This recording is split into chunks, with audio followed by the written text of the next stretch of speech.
This morning, we are following two breaking news stories for you. Your freezing cold temperatures, of course, here, the freezing rain, and an invasion overseas. So let's start with the Russian military assault on Ukraine that is taking place right now. We're taking a live look at the country's capital. This is Kyiv. You can also see those 4 lanes all at a standstill as traffic, millions of people trying to leave the city. It is the middle of the afternoon there. Ukraine's president announcing martial law for the entire country. And President Joe Biden condemning the attack. He does plan to address the nation today about the conflict. And our Candy Rodriguez joins us this morning with the very latest on what is happening. Candy, and there's a lot to go over right now. There's reports of deaths and there's report of people who are trying to leave as one country tries to take over another. Yeah, you just saw those long lines right there. And as you mentioned, a lot of moving parts here. But I can tell you that while it is still very early for us here in the States, it's about 1:30 in the afternoon, as Tom mentioned, in Ukraine.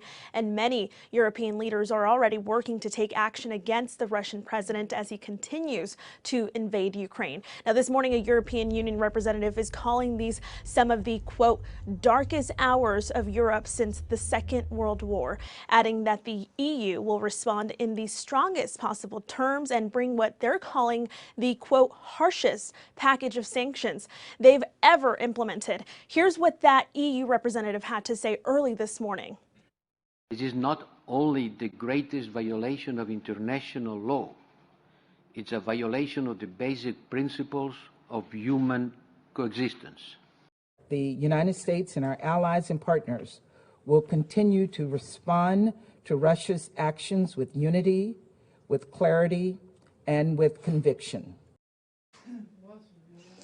An advisor to the Ukraine president reports about 40 people have been killed so far in the Russian attack. For now, we are told the fighting is happening near the country's second largest city, which is about 300 miles east of Kyiv. Sally? Yep, we're seeing airstrikes and now troops moving in on ground. Candy, thank you for that.